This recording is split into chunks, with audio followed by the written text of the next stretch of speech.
Good morning, everyone, and welcome to the launch of the Future of NHS Human Resources and Organisational Development report. Hello, my name's Helen Bevan, and I'm your compere for the next 2 hours. I'm from the NHS Horizons team, and I'm delighted to be with you this morning and to compare this fantastic session. The report is hot off the press, literally, and we are going to put the link into the chat box, the Q&A now, so that any of you that haven't had it so far will be able to download it immediately. We will also be sharing the slides and the recording from this morning's session. They're going to be on a special futures page and we will send you the link. So let's meet our cast for this morning's meeting. If I could have the next slide. I'm shortly going to hand over to our Chief People Officer, Prerna Isar, and Prerna is going to set the scene for the report. Then we'll be hearing from Peter Cheese, who is the Chief Executive of the CIPD, and Peter will talk about this report in its wider context. What we're then going to do is we are going to move into 8 breakout rooms. I think it's going to be quite a difficult choice for everybody because we're going to ask you to choose just one of 8 topics. After that, we'll come back together in plenary, in virtual plenary, and we will have a session in conversation with Sir Carey Cooper. And taking part in that will be Claire Radley, Tanya Marie Robinson and Suki Kumar. And then after that Q&A discussion, we'll finally hand over to Tom Simmons, who is our Chief HR and OD Officer. And Tom will be giving us some reflections and sending us on our way.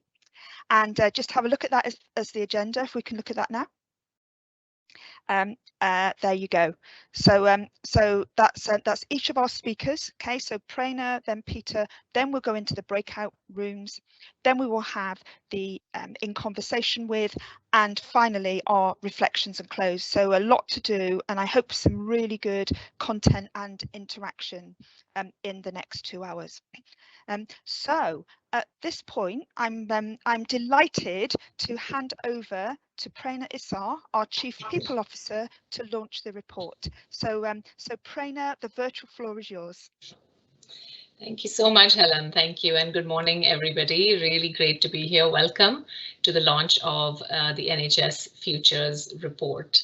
And I'll share some of my reflections on how this impacts on our profession and on the NHS. But first, I just wanted to say a big thank you to everyone who's on this call for your engagement with the report, but also what you are doing every day to respond to COVID, to support staff, and to create ever better outcomes for patient care. So a huge thank you from me to you. And one of the things I wanted to share is I'm recovering from COVID, from quite a severe bout of COVID, and my daughter had a bad bout as well, and I was a patient, let's say. I was calling 111 for her, and I just saw firsthand the kind of care and skill with which the services of the NHS were supporting my daughter. So, you know, a huge thanks to everybody for what you're doing every day. And linked to how, you know, one of my reflections recovering from COVID is that I'm double vaccinated, of course, but I still had quite a bad a bad bout, which means that I'm ready for my booster. And I would like to encourage all of you who are listening to please have your booster jabs, but also encourage every single NHS staff member who isn't vaccinated yet to get vaccinated. Please encourage them to get their boosters when they are eligible, and please also encourage them to have their flu vaccine. And I know you're doing this already as part of your role, but it just, you know, it was brought home to me in a very, sorry, my throat still not fully recovered. It was brought home to me in a very personal way over the last couple of weeks about the deep, well, first of all, deep gratitude to the vaccine, team, the people who developed it, our colleagues, all of you who are involved in rolling it out. So a huge thanks, but please do get the booster jab and please do get the flu jab as well.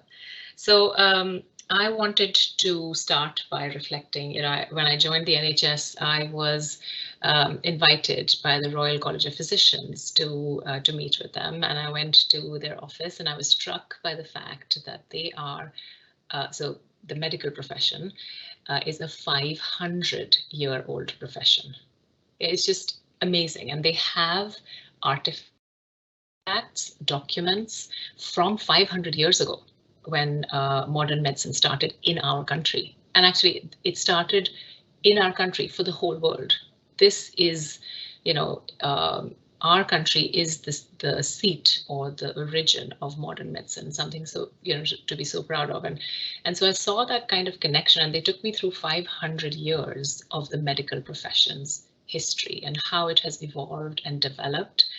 And what struck me was my profession, our profession, but it's relatively less, we have relatively fewer years, let's say, but we have now a role and a position that's so critical in our service. We are a service industry. It's people taking care of other people. That's our, let's say, business model. And therefore, the role of the people profession is just absolutely critical and at the heart of everything the NHS is able to do. So, sorry. Sorry, I still have a recurring cough. So our ability to create good patient outcomes depends on how intentionally we develop ourselves.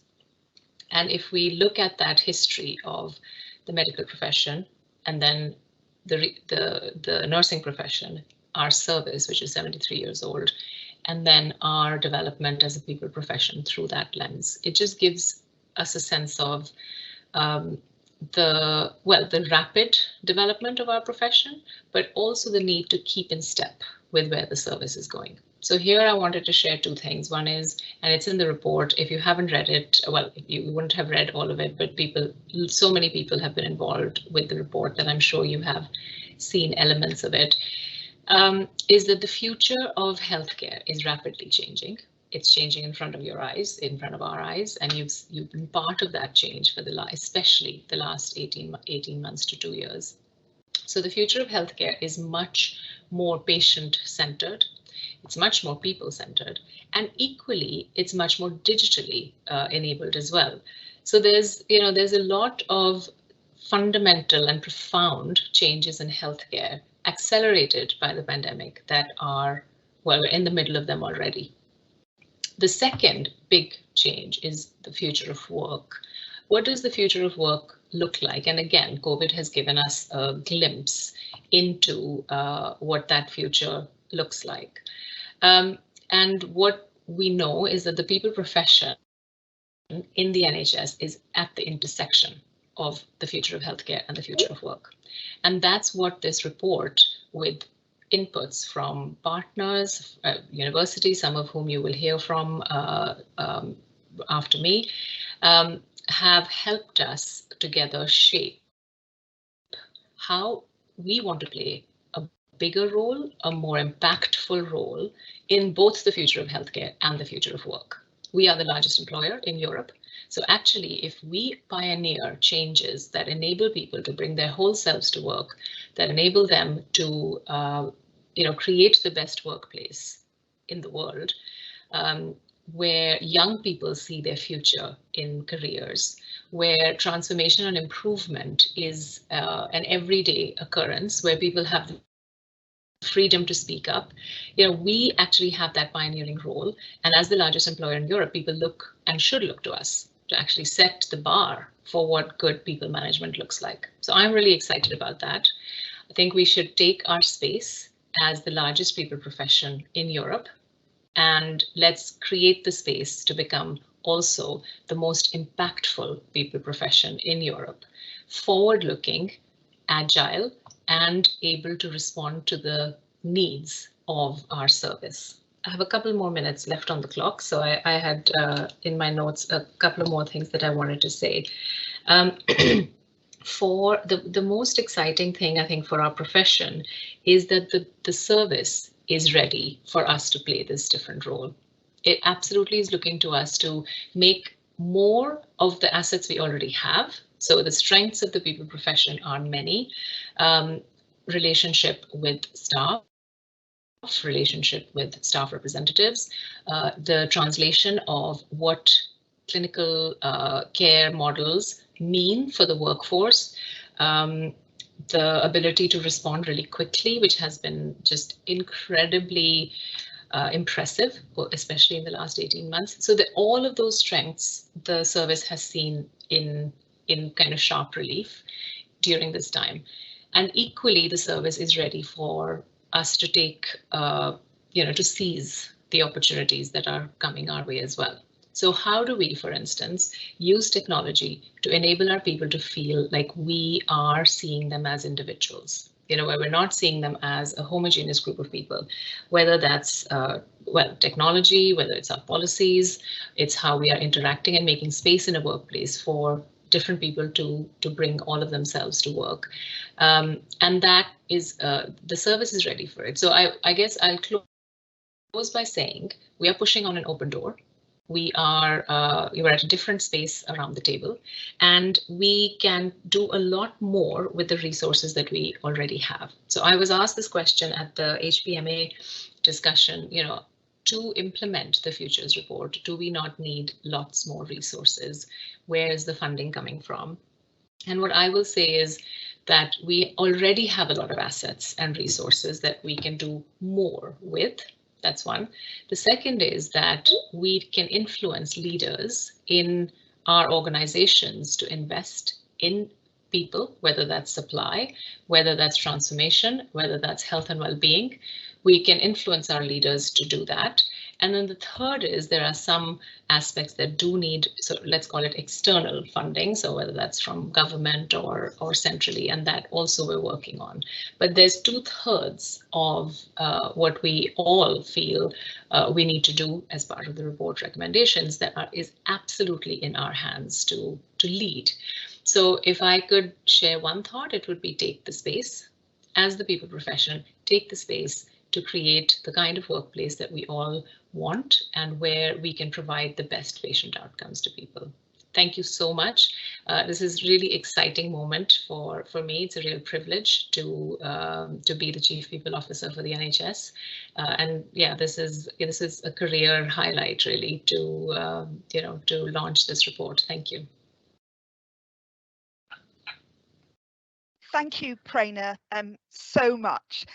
It's interesting looking in the chat box. There are lots of good wishes for you, Prerna, in the chat box, and I think a lot of encouragement in terms of your call to action. And I think we take from what you said, what a huge opportunity we have here for the people profession. And we're now up to 1,209 people taking part in our session this morning. That is absolutely fantastic. So our next speaker is Peter Cheese, and Peter is the Chief Executive of CIPD, which is the professional body for experts in people at work. So who better to talk to us about the impact of the future of NHS HR and OD programme on the overall people profession. So Peter, over to you. Thank you very much, Helen, and good morning to all of you. Real pleasure to be with you this morning for the launch of this very, very important report, and my best wishes to you, Prerna, and your family as well. I know it's a bit rough, and hopefully you get through it well, but it is genuinely my pleasure. And I was just reflecting your thought, Prerna, about the age of the medical profession. The CIPD has been the professional body for HR for a long time. In fact, our antecedents, if you will, were about 100 years ago. And it was founded through what were known as the Welfare Workers Association, and indeed they did precisely what it said on the tin. and were concerned about the well-being and welfare of their employees. And it's originated through organizations like Lever Brothers, Roundtrees, Cadbury's, all of whom are still with us as organizations today, and all of whom very much have the idea of well-being at their heart.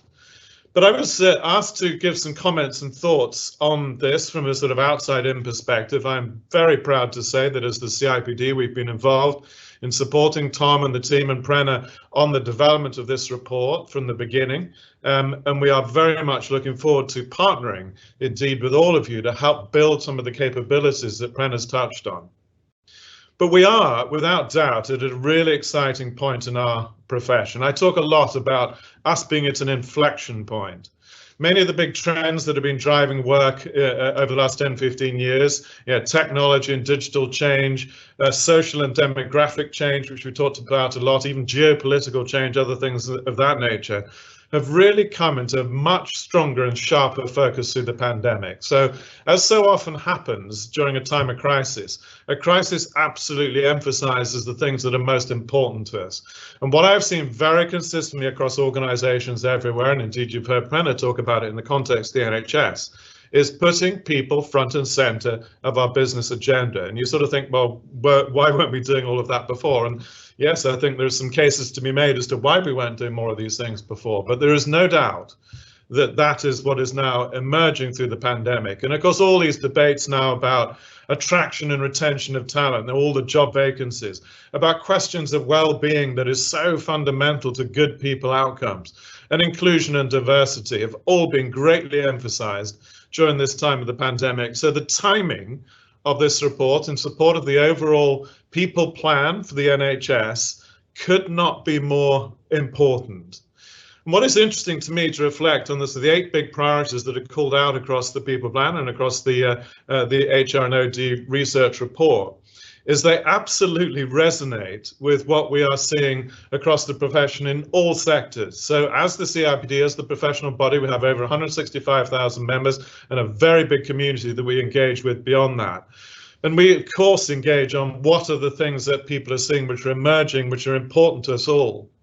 And we published a report last year in the midst of the pandemic called the People Profession 2030, and it called out 5 or 6 big headlines, all of which you can see embedded in this report. So it talked about our role as a profession in really supporting and driving internal change, evolving organizational models, structures and processes which really do get the best out of people, and addressing things like corporate cultures. All of the digital and technological transformation that is happening and which is being accelerated through the pandemic, our vital role in ensuring that those transformations end up by being good for people. In other words, we're creating a future of work which puts people front and center, as I've said. All of the changing demographics, whether it's younger generations coming in, a much more diverse workforce in all its forms, racial diversity and all the other protected characteristics which we know are so important to creating not just a diverse workforce, but a workforce that reflects all of the talent and skills of our communities, and that indeed reflects the communities which we serve ourselves. And of course, nowhere could that be more important than an institution like the National Health Service. Diversifying employee relationships. Again, all the debate about things like flexible working and different forms of working, and then looking at our future workforce plans and saying there are different ways in which we can potentially engage talent or develop talent or recruit talent. Whether it's from a sort of gig economy end of it all the way through to different forms of employment and employment contracts. So those have become really important, and putting employee value propositions and understanding what those really are now in a world where the expectation of people is changing so rapidly. We can see again how much the pandemic has accelerated the expectation of people around things like, how well am I going to be treated? Are you looking after my well-being as well?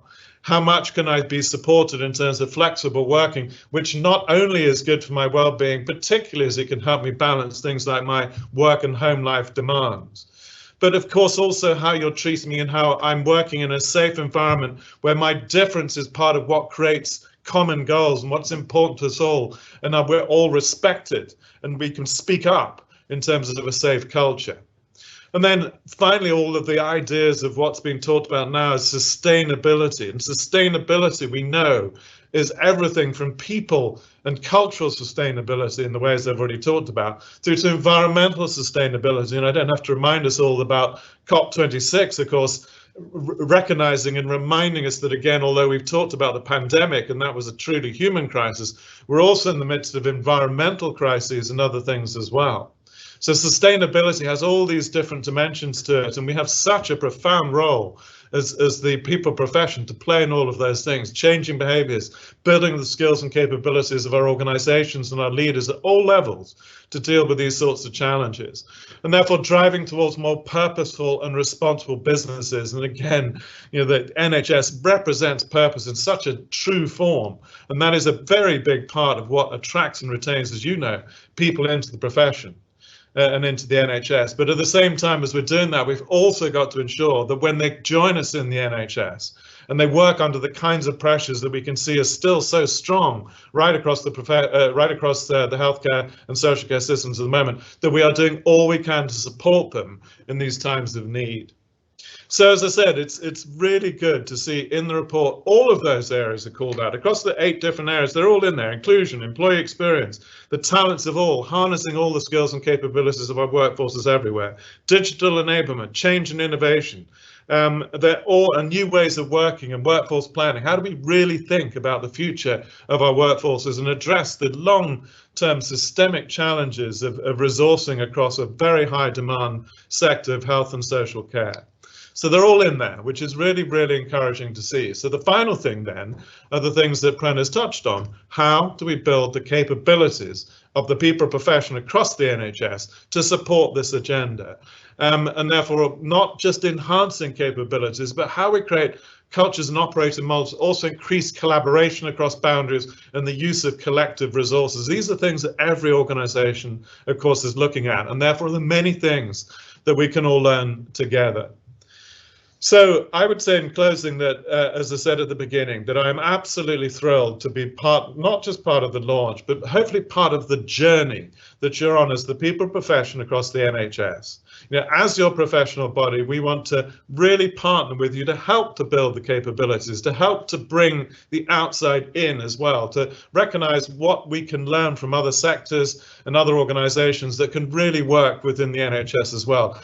And of course, at the same time, reflecting and highlighting the great things that happen within the NHS to share with other organisations externally. And many of you will know that through things like our People Management Awards, for example, we're always thrilled to see and highlight great examples of practices across the NHS. But what we are doing very directly is therefore working with you on the understanding of what capabilities are needed within the people profession, using a lot of the work we've done over many years around our own professional maps within the CIPD, helping to assess and accredit people within the people profession across the NHS, so we all understand where you are on that developmental journey. And then, of course, supporting the teams around learning, around things like apprenticeship programs and so on, so we really can work towards this greater diversity that we've all talked about. So as I said, this is an incredibly important and exciting time for our profession, and echoing again Prenna's thoughts. I just want to say, as I said, that we are absolutely thrilled as your professional body to be part of that journey with you, and we look forward to continuing that relationship and support. And I think what we will emerge as Prenna rightly said, must be one of the real exemplar people profession bodies and institutions anywhere in the world, because people do look to the NHS. They do look to it as a very large organisation, but they look to us as the people profession in the United Kingdom and beyond. And believe me, I've been to lots of other countries that talk about some of the things we do in the UK, that we really can help to showcase and highlight what it means to be in the profession and what it means to make a difference to people's lives that are good in the end for individuals, for organisations, for our economies, and ultimately for society as well. So I'll leave it at that. I know you have other things that you're going to be engaging in, particularly this idea of well-being as being one of the most central constructs, ultimately, of an organisation that really is looking after its people. So I'm going to hand back to Helen and to Tom. Thank you very much indeed. Thank you, Peter. And you know, getting your outside in perspective was I think really great there, and I think it, you know, in terms of the whole spirit of the report, where data has been gathered from so many different places and sources, I think is a real exemplar of that, and again, a fantastic call to action. So what we're going to do now is we are going to move into one of 8 breakout rooms. So what I want you to do now is to just think about which breakout room you want to go in. What's going to happen just very shortly is links are going to appear in the chat box, in the Q&A box, and what we want you to do is to click the link for the session that you want to go in. So what I'm going to do first of all is I'm just going to take you through the 8, and sadly each of us can only choose one of the 8. So if you would like to go into a session on prioritising the health and well-being of all our people, remember link 1. If you want to go into a session on creating a great employee experience, okay, remember number 2. If you want to go into a session on inclusion and belonging for all, go into 3. Number 4 is about supporting and developing the people profession, so remember 4. Okay. Number 5 is harnessing the talents of all of our people, so that's number 5. Number 6 is leading improvement, change and innovation. Okay, remember number 7 if you want to go into embedding digitally enabled solutions. And finally, number 8 if you want to go into a session on enabling new ways of working and planning for the future. So remember which of those 8 sessions you want to go into. So so with your number in mind, let's look at the instructions. Have the next slide. So what we want you to do is to click on the link in the chat box, and so hopefully everybody can access that. If you can see the symbol on the right hand side of your screen there, okay, you should be able to do it, and you'll be able to see the links for each of the 8 rooms. So so in terms of how you do that, you can either copy the link, okay, and type it into your web browser, or you can use the QR code. So literally, you just pick up your phone and you aim it at the QR code, and that should let you in. So we've got just about half an hour now. Okay, so whichever session you chose, please go into your breakout room now. Anybody who has any difficulties, we've got a tech team who are here to look after you, and we'll give you some time warnings as well, and we should be back at about 12 noon. So so enjoy your breakout session.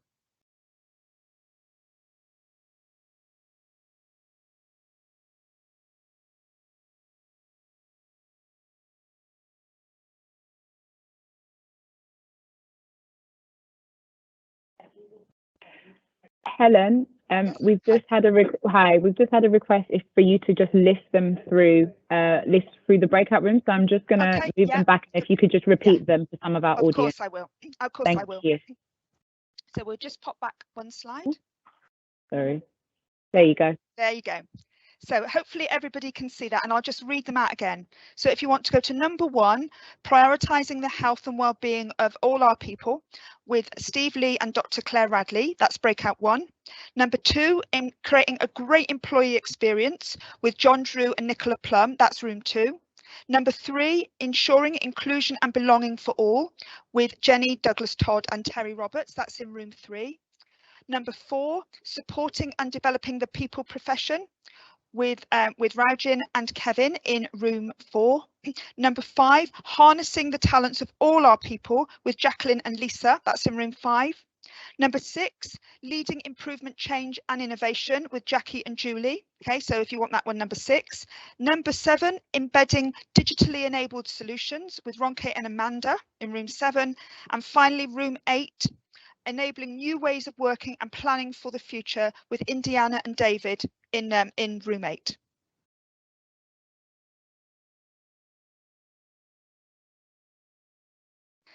And if we can just pop back to the direction slide so everybody can remember the directions. Yeah, hi there. Tom, you can call Hi, Abam, I can hear you. I can hear you.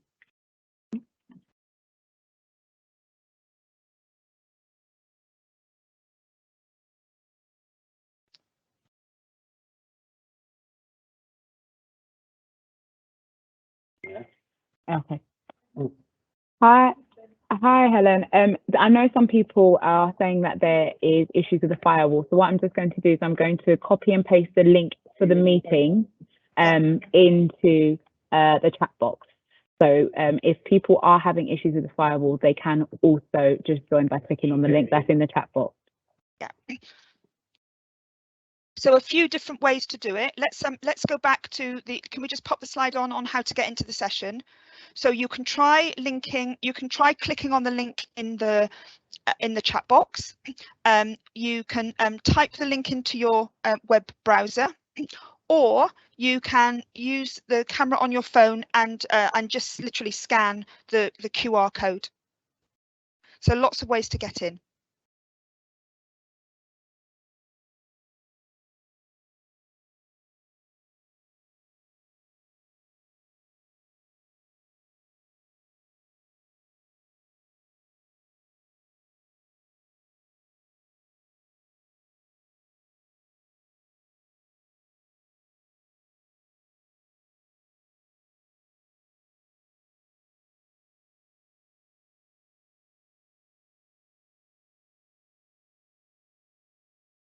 Again, if you're just waiting to get in, the team are popping each the link to each room into the chat box now. So we've got room 1, room 2, room 3, and room 4 already in the chat box, and the other 4 are just coming. Room 5's now in the chat box.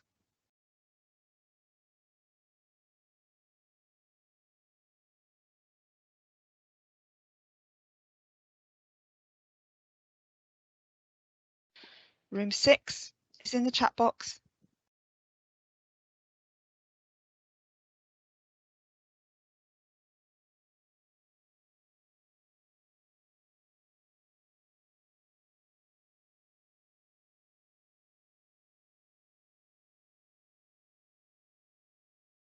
Room 7's there, and we're just waiting for room 8. If you're struggling, you can either click directly or you can just copy the link and try it in Chrome. That might help you to get through the firewall as well. Yep, all of them are in the chat box now.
I can see that that many of you are starting to come back now, which is fantastic. And yeah, I can see that many of you are starting to come back now, which is fantastic.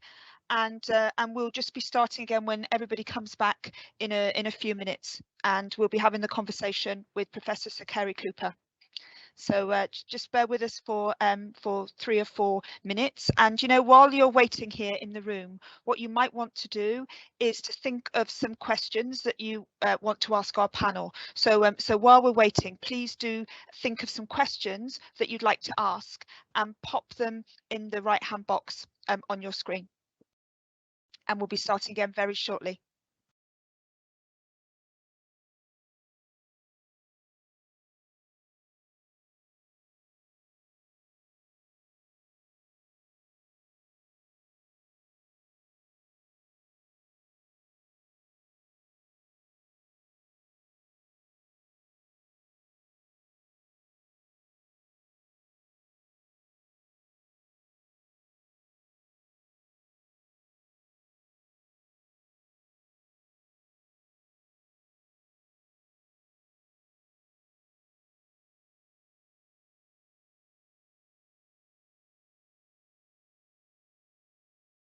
Can see lots of you coming back now, which is great, and hope you've had some fantastic discussions.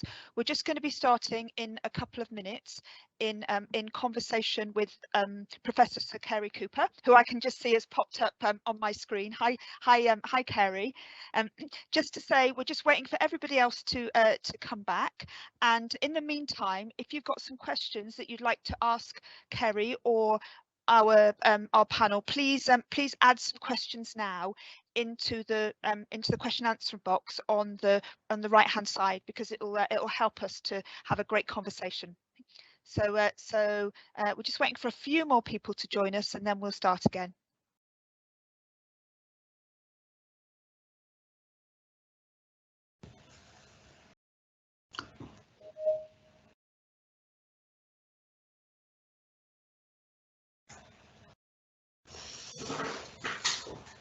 I think most people are back now. There's just a few people joining us, so I think we'll probably wait another minute or so. But very shortly, we're going to be in conversation with Professor Sir Kerry Cooper and our esteemed NHS panel. So if there's any questions that you'd like to ask to Kerry or Claire, Suki, or Tanya Marie, you know, please do put those in the chat box. And our topic is going to be about the impact of people services on the health and well-being of our people. So any questions that you would like to ask for the discussion on the health and well-being of our people, and please pop them in the chat box on the right hand side under Q&A, and you'll help our conversation along. So looking at the numbers, I think most people have found their way back.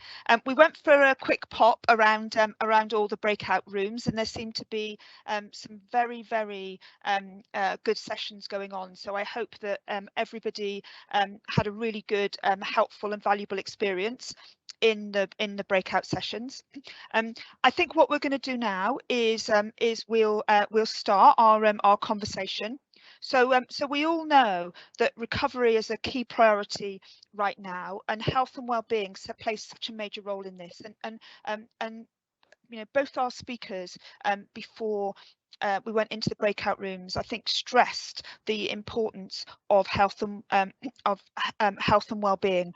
So what I'm going to do shortly is I'm going to hand over to Claire, who is going to introduce us to our panel. We've got about 40 minutes for the panel, and what we'd love you to do is to be able to pose some questions to our panel, and you can do that via the chat box or the Q&A box to the right hand side of your screen. So please be free to add any questions there.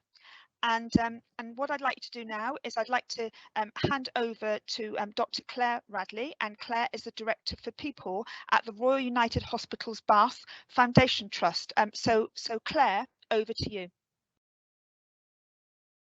Thank you, Helen. Thank you. So I get the great honour of being able to lead this session. So welcome to Professor Sir Kerry Cooper, CBE, who is the Professor of Organisational Psychology and Health at the Alliance Manchester Business School. and also President of the CIPD. Feel very lucky to have you with us today. I think we have permission to call you Carrie through the session. I read that you're the first choice for anything health and wellbeing from a media perspective. Well, I can tell you that you're also the first choice in the conversation with the NHS too. So I'm really grateful that you're here.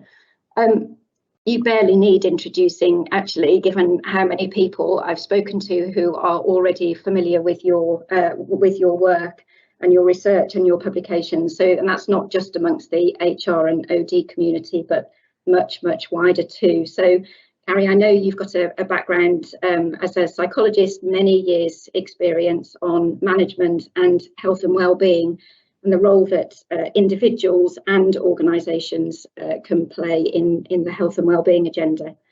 So thank you for joining us. We also have Sukhi Kumar from Lewisham and Greenwich NHS Trust.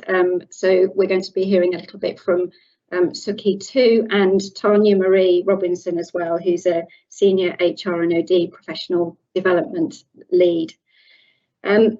So, Carrie, I've heard you refer to stress, anxiety, depression, mental health issues as one of the biggest workplace epidemics that we face. In the NHS, I have to say that's absolutely how it feels at the moment. But the reports and the recommendations take us to 2030. So although we absolutely have to focus on the here and now, we also need to be able to look to the future. So what will our workforce need from us over the next few years? So I think that's a good way of framing the conversation that we can move into. I'd really like to be able to start, Carrie, with a conversation with a question for you, a broad question, which is, how, in your view, does staff health and wellbeing affect organisational performance, which of course in the NHS is all about patient care and patient outcomes? Yeah, very good question. It's great to be here with you, Claire, and my NHS colleagues. I've been doing a lot of work. In fact, during the pandemic, I was involved with a national clinical leaders group where we did a well-being and stress audit of all the hospitals in the Northwest, from Preston down to Cheshire, Merseyside, Lancashire, Greater Manchester, all the hospitals. We looked at what was going on with staff. It was horrendous. And we compared it with data I had already had on NHS healthcare workers, tons of data I had pre-COVID, and the figures were just horrific. But we would have expected it wouldn't be particularly good news. But if you take a look at nationally, health and well-being, if you take a look at the sickness absence rates by the HSE pre-COVID, the year before COVID actually hit in March 2020, 57%, and this is the whole economy, 50% of all long-term sickness absence was for the common mental disorders of stress, anxiety, and depression. It was the leading cause. Musculoskeletal backache and the like was only 25%. We know it affects not only the health of people, we know it also affects presenteeism, people turning up to work when they're ill because we don't have enough staff, and all of that. But what I think is also important is what it affects our performance, affects how we relate to our patients, our colleagues, all that kind of behavior. And in fact, I just, with Steve Bevan, just produced a book which came up last Monday called The Healthy Workforce. And that book is different because tons and tons of research is on lack of health and well-being and how that affects the individual, the health of the individual, where the organization doesn't have strategic well-being plan or anything. But this looks at performance. It's how does health affect the performance of people? And in there we mentioned quite a lot on the NHS, the public sector as well as the private sector. But for me, I think the big issue is this. Listen, I don't care how much money the government throws at the NHS. We don't have enough staff. We don't have enough doctors. We don't have enough nurses. We don't have enough staff, full stop. So all the money in the world is not going to help us. So what we have to do is we have to ensure the people we do have can cope with what they're going to be hit with and what they're currently being hit with, which is a massive backlog, right? With COVID still there. So really what we need is strategic well-being. This is not about breakout rooms where you can go and cry or get some help from somebody or, you know, do mindfulness at lunch. It's not about that. We have to think carefully. And when we were doing the national clinical leaders thing, we were asking people not only how they were suffering or not, but we asked them what was causing it. And there was a lot of issues about line management in there that we have to really focus in on. So my own view is, and then I'll keep my mouth shut. My own view is this is extremely important to retain the people we have, ensure they're healthy, ensure they're performing for patients, ensure that they're working as teams. And the only way we're going to do that is strategically. It is not just about EAPs, employee assistance programs, and counseling. It's got to be a strategic issue, and we need employee voice and doing well-being audits to find out how people are perceiving their organization and what way we can keep it viable, functioning, and keep people healthy. Because it'll be years before we get more doctors, more nurses, and more staff. Thank you, Carrie. So, the important point in all of what you've just said, then is about really taking care of the people who are working in what is a really challenging environment. Interesting. I wonder whether we might be able to share some of the findings from your research in the north as part of the output from this session. Tanya Marie and Suki, I'm interested in your perspective. So you've been living and breathing through all the way through the pandemic. Kind of, I wonder what your experiences are of the health and wellbeing agenda right now. Suki? Hi all. So before the pandemic started, I started an apprenticeship as a HR. So I'm currently working as a HR advisor. I started my apprenticeship, and then obviously the pandemic hit. I was one of the unfortunate ones where I had to isolate, and I was shielding from home, remotely working. I was currently studying for my CIPD level 5. And doing my apprenticeship, as well as starting a new role. I was supporting a division as well. If it weren't for my manager and my team being there, supporting me, encouraging me, you know, I wouldn't have been where I am today. You know, I was able to develop and, you know, I got a job promotion, and I was, you know, I've successfully gained a position as a senior HR advisor. It was important for me, to have the regular one-to-ones with my manager, to have the weekly team meeting, and it kept me involved with my with my team as well as the division that I was supporting. So, as my role, I feel recognised that, I am supporting managers, carrying out my job duties. As well as like being an employee, I was employee of the month as well in September. So, that showed me that I was recognised for all the hard work that I've actually put in over the 18 months. So as my role is to coach, advise managers, from the experience that I've had, being fully supported by my manager, my team members, the whole workforce. So it's allowed me, to put those skills into practice and to encourage staff, like managers as well, to, carry out wellbeing conversations with their staff, making sure they're meeting them on a regular basis.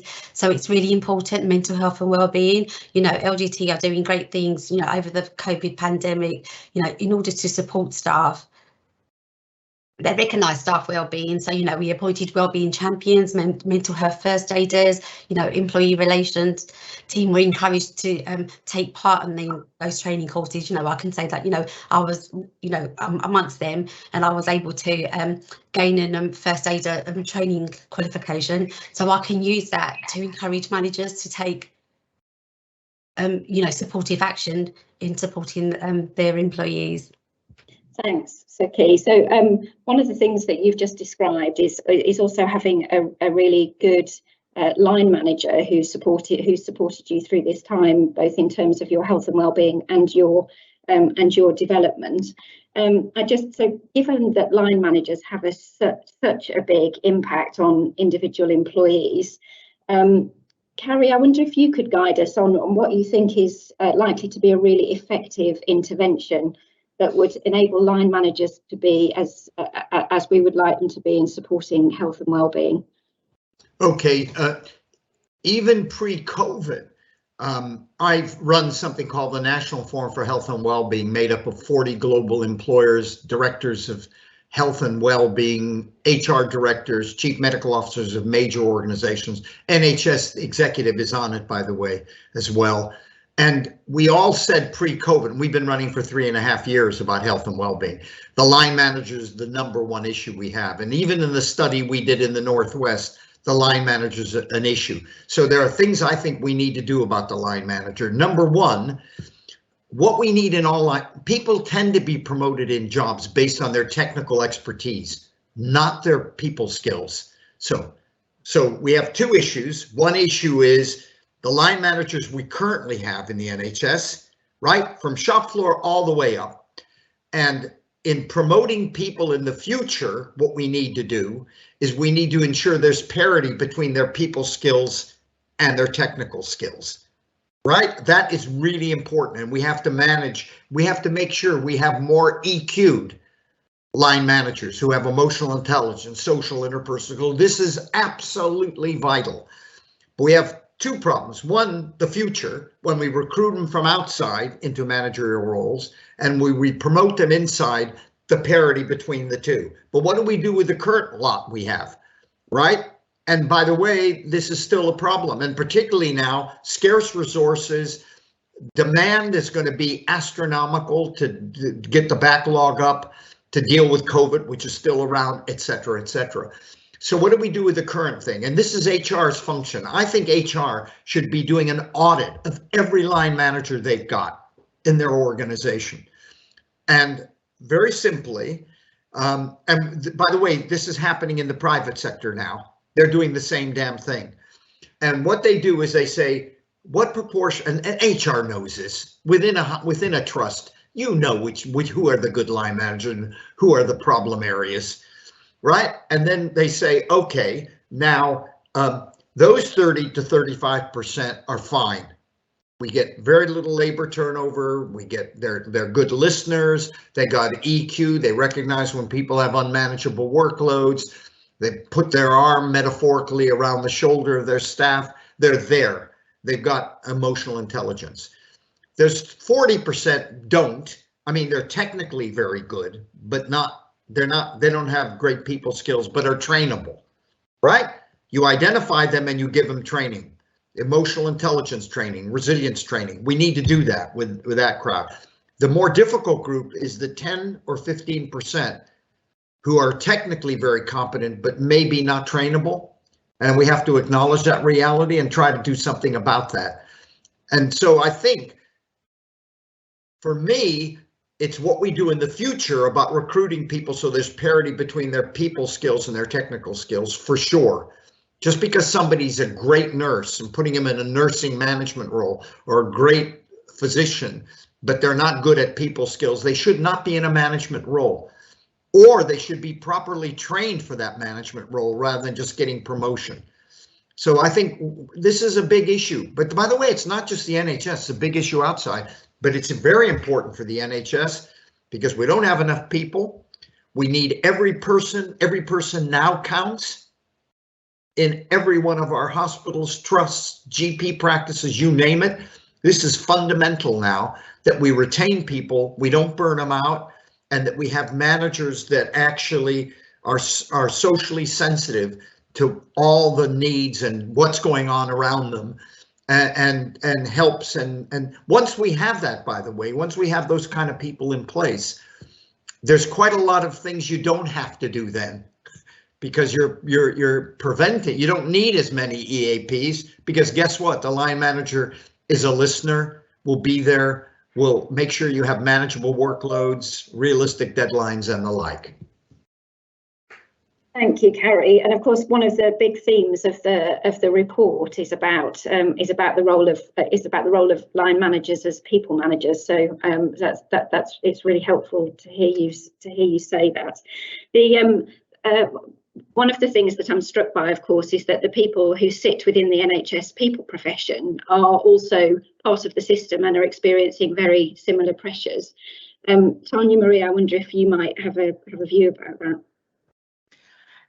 Yeah, I definitely think as HR and OD practitioners, often I know through the pandemic, talking to my colleagues, we had a sense of guilt. We had a sense of we weren't the frontline workers, so we weren't feeling the operational pressures and we weren't feeling the impact of the pandemic as they were. But on the other side, we were the ones that were actually providing them support. I think Suki was really modest when she said what her role was and what she did. She actually supported a division that was ED and specialist medicine, and what she gave staff was her time. What she did is she was a trusted source on the end of a call to provide solutions, to provide non-judgmental solutions and conversations, but also what we were there to do was to actually remove barriers. So removing barriers from staff in terms of giving them time, giving them support, and also ensuring that we were looking at what we could do to help with, as you said, vacancies and gaps within the rota, so that managers would have more time to actually focus on the health and well-being of their team. But I think what we needed to do as HR and OD practitioners is also to be mindful of our own personal health and well-being and our burnout. And as I go back to that point about feeling guilty, actually turning around to our own line managements and our CPOs and saying, we need some support to be able to support managers and staff who then in turn support patients. I think one of the really good things that we actually had as HR and OD practitioners in our last trust is that we had the staff psychological team talk to us, and we had a few sessions in which we got to have a safe space to actually just let them know how we felt without feeling that guilt. Okay, thank you. It's great insights. And Carrie, so following on from that, so a moment ago I asked you the question about the role of line managers. I'm curious now that we're moving into this slightly different territory about your view about the role of the people profession in staff health and well-being. Oh, fundamental. I mean, really fundamental now. I'm talking top table stuff now. I'm talking about how important it is really for the NHS to deliver. That you know, HR now is really, you know, absolutely essential. And it really, I know that working in the NHS as I do a lot, I know that, you know, there are lots of challenges ahead, but I think what we probably need in the NHS, like we need in lots of other organizations, remember I just mentioned earlier the National Forum for Health and Wellbeing at Work.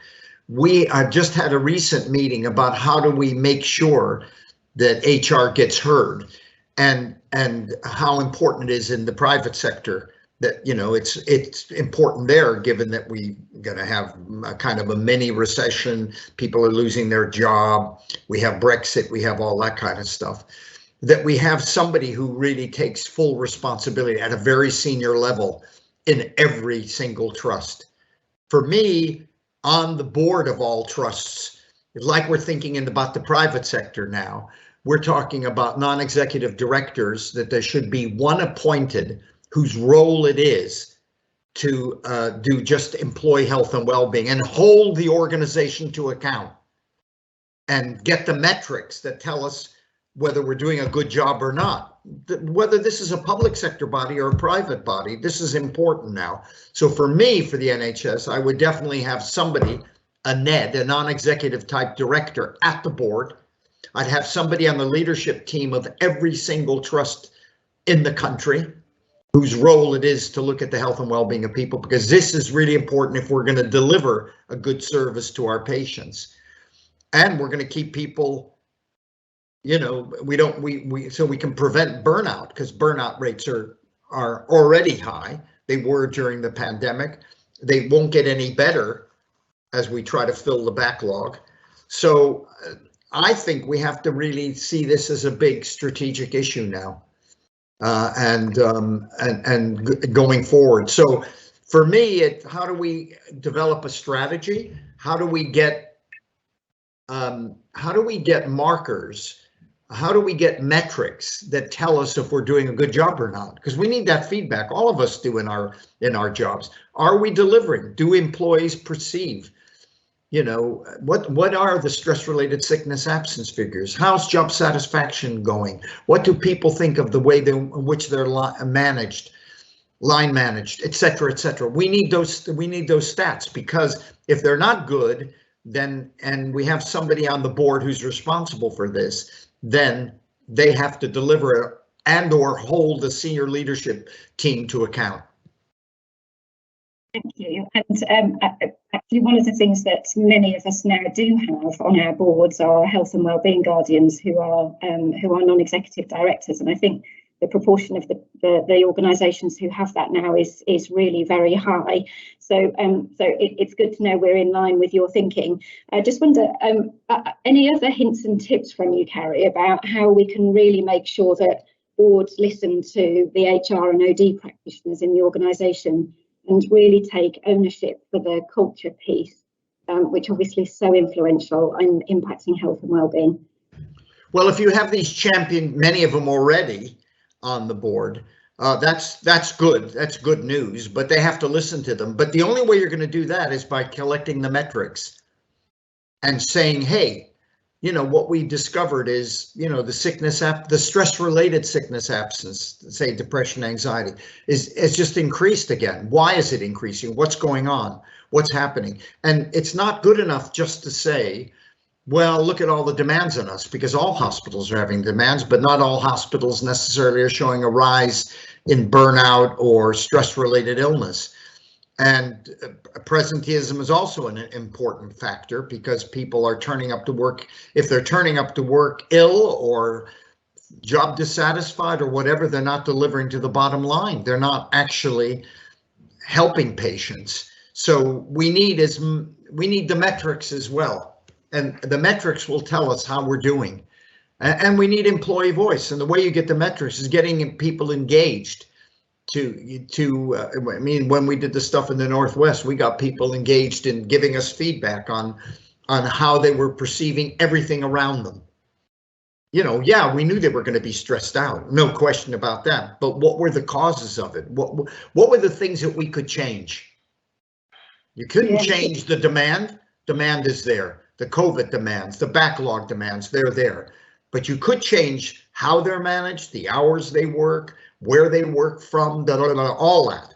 Everything that makes up when we go to work affects us. Yeah. So you've hit on something really important there, haven't you? Which is really clearly written throughout the report, which is about how our organisational cultures and the experience that we create for people when they come to work has such a powerful impact upon health and well-being.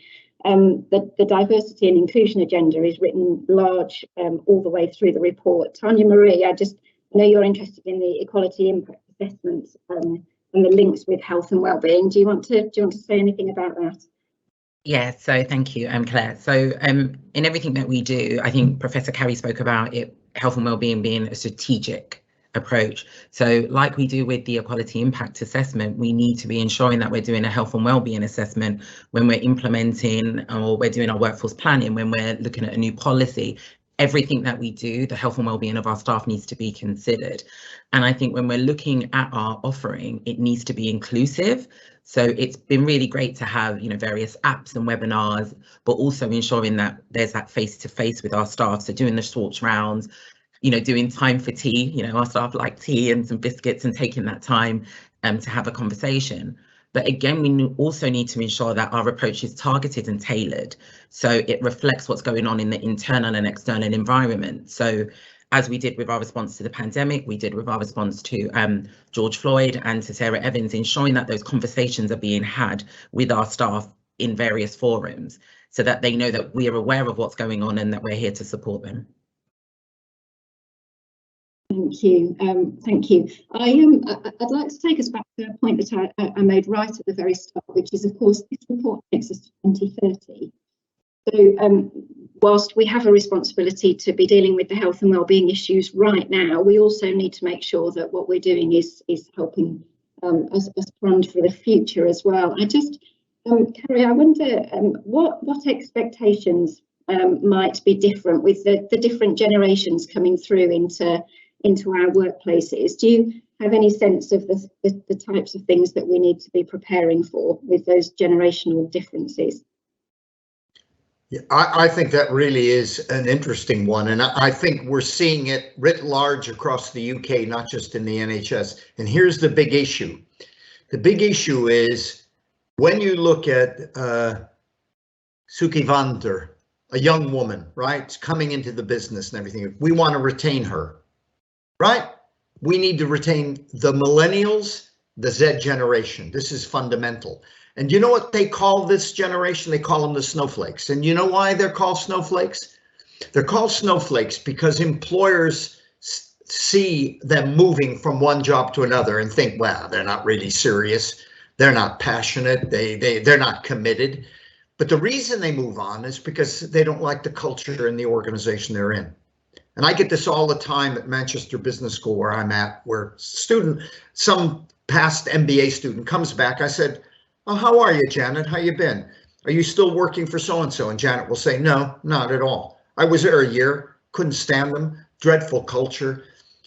Her parents, Janet's parents, would have tolerated that to pay the mortgage, right? The new generation are not tolerating it.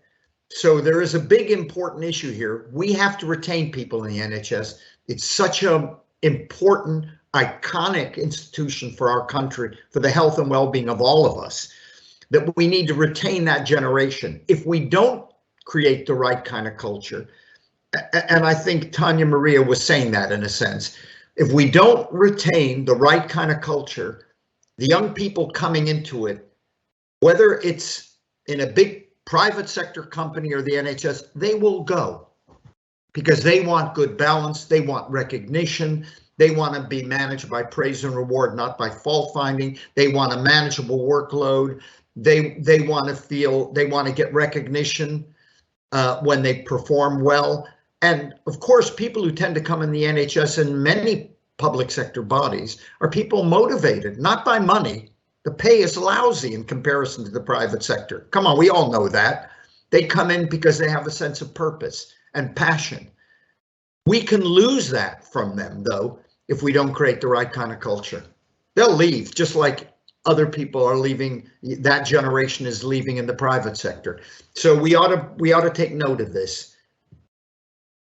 Thank you, Carrie. So one final question from me, which is about whether you would kind of point us in the direction of a best practice employer in the field of health and wellbeing. I know that we've looked at lots of other examples in the creation of this report, but if you were to point us in any direction, where might it be?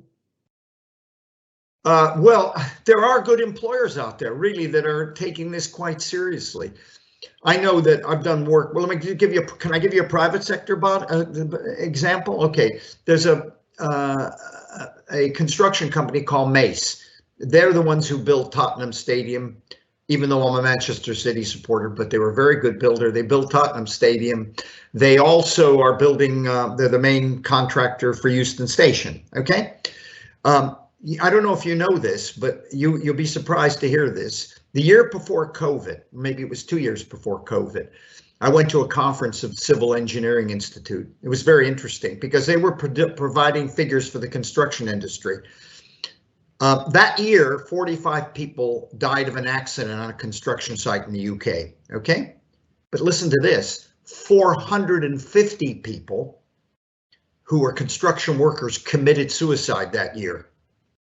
10 times as many people. The industry became really concerned, the construction industry, about the mental health of people in the business because of the excessive pressures in the construction industry of delivering on time and all that.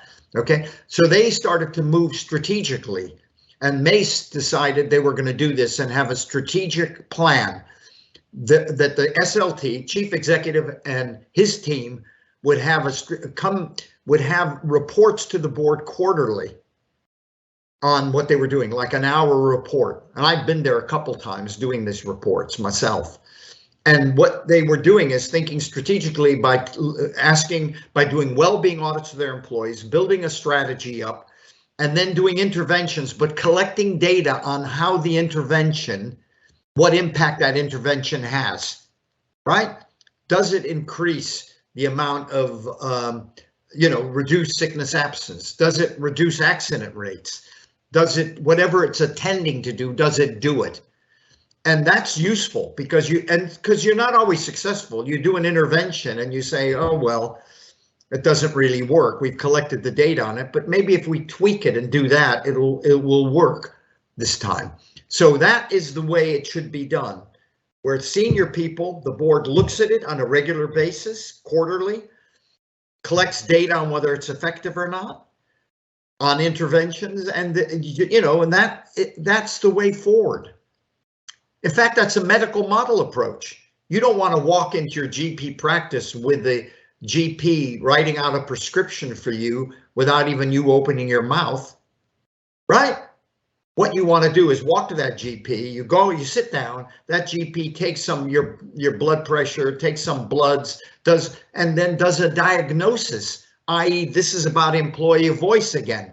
The employees tell you what the issues are in your organization and you take action based on that.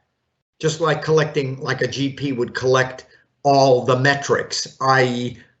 blood measures, heart rate, etc., and then determine what the diagnosis is, and then engage people like they would engage me in my own treatment.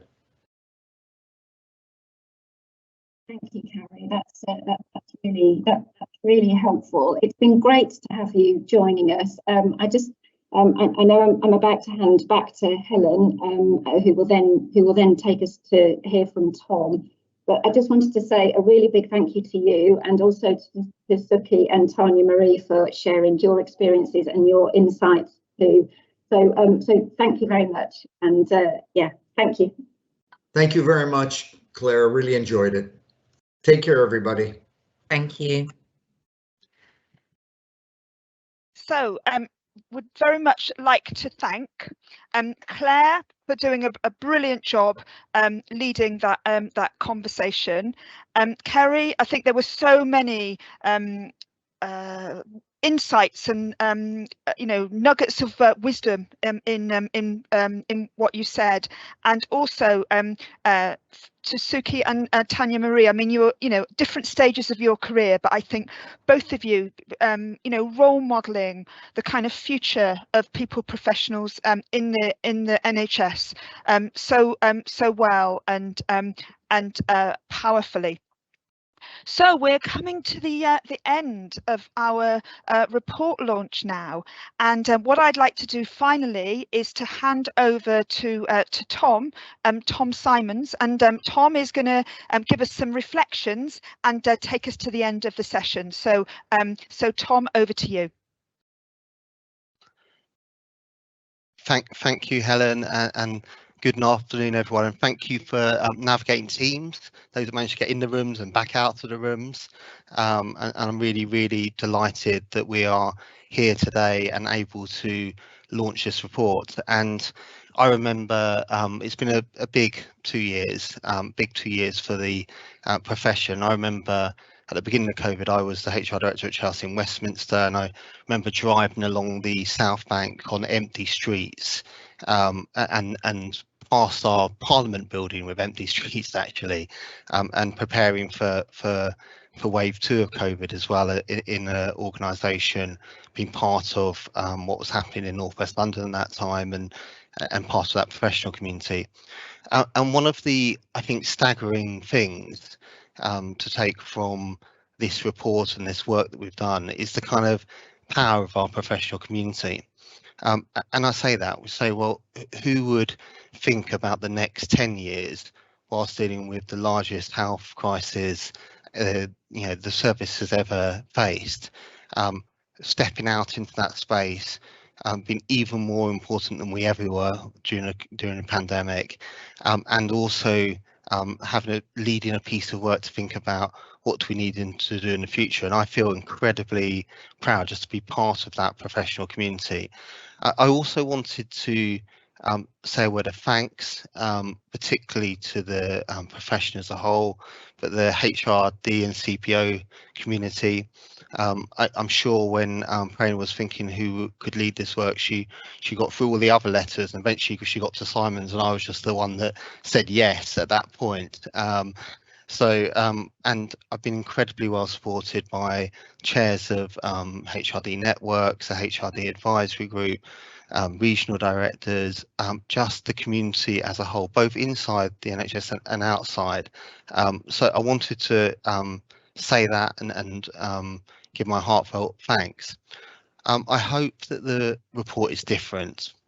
And I described the task I was given is to come to the centre and think about the future with the profession, and hopefully it doesn't feel like a report that is written in a darkened room. It feels like something that's written by our customers, staff and the profession, and it's a real kind of mandate for the future as opposed to something which is done to us. And I've talked in many forums about wanting this to be something that we feel energised about, that we think about before we act. By the way, it's a 10-year plan, not a 1-quarter plan, and take forward in systems, in the service, in organisations, and nationally we obviously have a completely important role to play in that.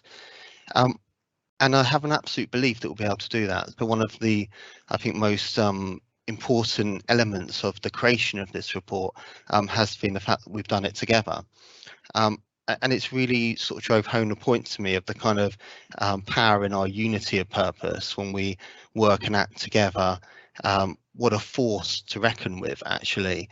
And I think there's even more that we can do in that space to show our kind of power and our betterness together as a profession. And I hope this report gives us a kind of something to navigate around together, to gravitate towards, and to use as a guide for what we want to do in the future. I also started just to reflect very quickly about, well, what do I think the people services will look like in the future? And I think they're going to be much more collaborative, much more scaled. I think they're going to focus even more on the customer and our staff. They're going to be automated and digitalized. And where possible, I think they're going to be done once and really, really well. And in many cases, in many parts of the country, we've seen that that's already happening. But they also will be able to focus on addressing the inherent supply challenges, be able to plan both across systems and maybe across health and social care. They'll be focused on the experience of people. We've heard about health and well-being, how vital that is. Inclusion and belong. We've heard a little bit of Tanya Marie and Suki talk about that. And also they'll be able to spend time thinking about and working on the talent that exists across the service, of which there is absolutely a huge amount. So I think there will be a fundamental shift in where we're placing our people resources to focus on the things that we have said will make a biggest difference. And we know that by doing that, we're going to address some of the really inherent challenges that Prerna and Peter set out at the beginning of this session, that we need to be able to address as a profession. And I also started thinking about, well, what are the kind of people professional characteristics of the future? And Carrie talked about the EQ, and I think we're going to see that people professionals will be super collaborators in the future, kind of be serial innovators. They'll be drivers of change, both in service and roles.